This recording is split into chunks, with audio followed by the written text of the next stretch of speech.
Yes, mate, so how's it going? My name's Lee.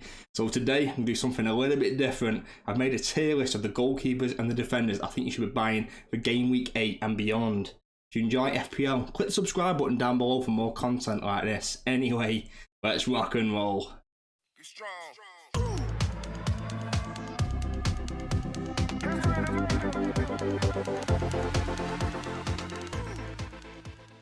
Right mates, before I get into the full video, this is my tier pyramid. At the top we've got the S tier, priority numero uno, and for the non-Spanish speaking people, numero uno, number one. There's only one player who can get this spot, and at this moment it's Pedro Porro. We've got a little player highlight down in the bottom right hand corner. The reason why I'm highlighting him, Spurs have got great fixtures to begin with, and you look at his data down at the bottom. 26 points so far, points per game is 4.33, no goals and 2 assists, but he has been known to get the odd shot off here and there, and you can see that from his data on the right hand side. So these are stats per 90. He gets 0.33 expected goal involvements per 90, he gets 1.83 shots and 3.24 shot creating actions. That can be a dribble, a pass, some kind of action that he does that ends up in a shot. So I just wanted to highlight Pedro Porro in particular. Only 5 million defender, 6.8% owned. Plays for Spurs, great fixtures, Luton up next. And if anyone's looking to move on, like the likes of Botman or like anyone else, and they need that extra defender, I think Pedro Porro is the man to go for. So in the second tier, we've got the next in line. These are the pretenders. These are the challengers. These are the hopeful heirs or the successions to that S tier. Not quite making it to the top, but they're still very viable options. You've got someone like Matty Cash, 4.9 million defender, 23.9% owned. You can see the fixtures on the right hand side there. Villa in the next three, I've got Wolves, West Ham, and Luton. They're expected to keep 1.3 clean sheets over that period and score about 5 goals. And if Villa keep up their current tactics, Matty Cash might even end up playing right mid, and we all know what he likes to do. He likes to get forward, likes to get shots away, likes to get involved in that attacking third. And we all know how Villa attack. They like to create from the left, score from the right, and I think that will continue with Matty Cash. I think he's a great option. Slightly cheaper than Porro. I just think Porro has got the slightly better fixtures, particularly in the shorter term. Joining Matty Cash in the A tier is Destiny Udogia, 4.8 million defender, also for Spurs, joining Pedro Porro, and owned by 3 times as many people, 18.6%. We can see Spurs fixtures on the right hand side, Luton, Fulham, Palace in the next 3. And the data that I've got, the expected clean sheets and the total XG for those games, got from Fantasy Football Hub. I think they're being a little bit harsh on Spurs here, only predicting 0.8 clean sheets over those 3 games. I think they'll get a minimum of 1, maybe 2. Udogia's kind of, he's not quite carried on his form from his and from the early games this season. Like, he's dropped off ever so slightly. I still think he's a good option. I still think he's a great asset to Spurs, and I think he's a great asset as a defender, particularly if you owned him from the beginning at 4.5. I owned him from the beginning, and then I wildcarded and took him out. I wish I kind of kept him in, because now I'm in a predicament where I need to make a transfer. But if you didn't have Udogia, I would much prefer to go and get Porro for that 0.2 million more. Personal preference, and I think if you speak to most people, the route to points from Porro is a little bit more varied. He kind of hangs around on the outside of the box. He's got a decent long range shot. Does get involved in the goals a little bit more from that point of view, but I still think Destiny Udogia is a great option, and if you can only afford him, go for it. I do think he's a really good option for the next 3 games. So in the B tier, this is a decent buy, not good, just decent, mate, just decent. You know what I'm saying? Just not bad, not good, decent. And we've got our first goalkeeper is Areola. I think Areola is still a decent buy. 4.2 million goalkeeper. I think if you're on a wild card, if you're doing anything like that, if you've got a spare transfer and you don't know what to do with it, I think going to Areola is just a great long-term move. You can see West Ham's fixture over the next 3. They're not great. Newcastle at home, Villa away, Everton at home, but West Ham are still a good side, particularly at home. And he's owned by 33% of the game, so a third of the game owns Areola. I still think he's a really, really good option. And if you did want to make a goalkeeper transfer, he would be the top of the list. I think for that price point and for West Ham's longer term fixtures, I think Areola is a really, really good pickup. Next up, we've got Trippier, 6.7. It's gone up a little bit, and I'm getting to the point now when I'm not quite sure if he's worth it. I get him at 6.5. I think if he starts hitting 7, I don't think it's quite worth that much. I'm owned by 43% of the game, which is absolutely massive. But like we all know, Newcastle fixtures, I think West Ham is a difficult game than people realise.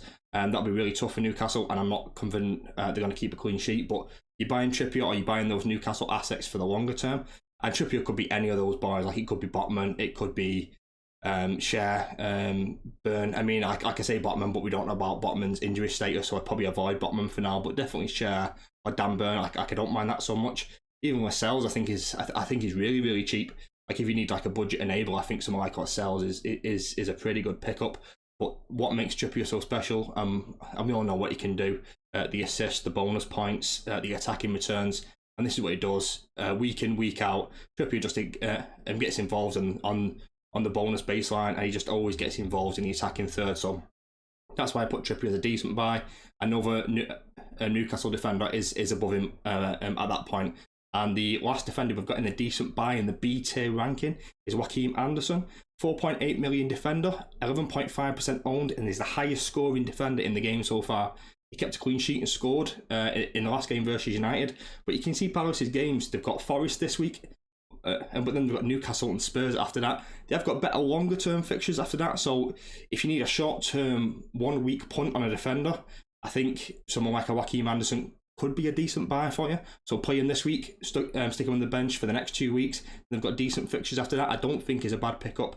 He's been a lot more involved in the attacking play, or more kind of involved from set pieces, and he looks like he's actually going to get on the end of a lot of things where someone like a Mark Gahey or a Tyreek Mitchell are like a very much defence, stay at the back. Anderson looks like he's going to get involved a little bit. So if I was going to pick any Palace defender, it would be Joachim Andersen. We've got the last tier, and this is just, no thanks, mate. You know what I'm saying? Just go away. No thank you. You carry on with your day. No thank you, mate. You know what I'm saying? So C tier, this could be E tier, it could be Z tier, bin tier. Do you know what I'm saying? Don't get involved with this stuff. Nick Pope, 5.5 million goalkeeper, owned by 11%.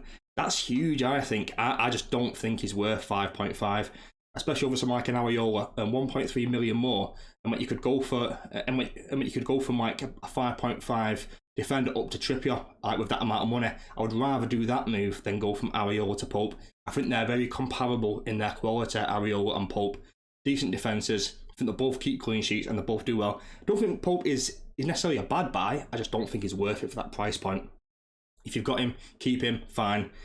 Not a priority. If you've got a spare transfer, feel free to go to Areola. If you're not getting any fires to put out, then that might not be a bad move as opposed to burning a transfer. But I think Pope is a perfectly fine goalkeeper. I think if you've got him, keep him and just keep rocking him, rolling with that. But not someone I would go out and actively buy right now. I would much rather go for an Areola, or even someone like an Emi Martinez. And with Villa's next 3 fixtures, I mean, they've got decent fixtures for the next 6 or 7 now. Villa's fixtures: Wolves, West Ham and Luton in the next 3. So I'd much rather have Martinez over Pope anyway. The next defender, Colwill. I just seem like I can see a lot of people bringing him in, and this is a very much reactionary to his assist in the last game. Chelsea have got some difficult fixtures coming up. They've got Burnley this week, but then Arsenal and Brentford after that. Expected to keep less than 1 clean sheet in those 3. I don't think he's a great pickup, but he's probably one of the more nailed Chelsea defenders. He can play centre-back, can play left-back.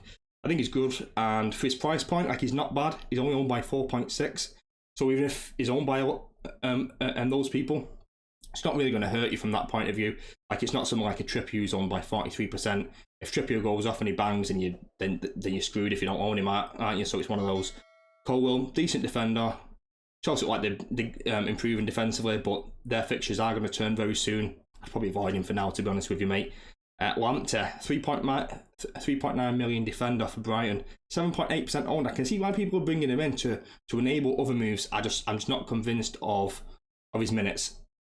If I'm going for a 3.9 million defender, I would much rather have someone like Charlie Taylor, someone that I went with on my wildcard. I did consider Lamptey. I'm just not convinced of his minutes, and he doesn't have the greatest injury record. So no thank you, mate. Brighton can't keep clean sheets anyway, so why would I want any defenders? If I wanted any defender from Brighton, like we all know, it's Purvis or Stupinam that everyone's going to go for. And the last defender making in and the C tier and the no thank you, mate, is Christian Romero. Good defender, and he's done really well this season, but he's 4.8 million, the same as Udogie, and only 0.2 less than Porro. I just don't think he's worth it for this price point. Owned by 15%, which is, like, again, he's just crazy. If you've got him, hold him, play him, fine. He has been getting involved in the goals within this early part of the season, but if you can afford Pedro Porro, or you don't even own Romero, I'd rather go for Udogie personally. Personal preference, you might like the stability of that centre-back getting involved in the set pieces from the headers. I prefer my wing backs and my full backs, and try and get an attacking down at the wings and cutting inside and shooting from the edge of the box and so on and so forth. Right, mates, so that's my tier pyramid complete. You think I've missed anybody? Are you considering any of these players this week? Are you considering taking out Botman for someone like a Porro, or taking a sideways move to someone like a Dan Burn? Leave a comment down below. Let me know what you're thinking of. Right, mates, that's it for today's video. I hope you enjoyed. So today we created a goalkeeper and defender tier list. Who to buy, who to keep hold of. If you are considering a wildcard, are you considering any of these players? Leave a comment down below. If you enjoyed the video, please subscribe, leave a like, leave a comment, all the usual jazz. Anyway, have a good day. Peace and love.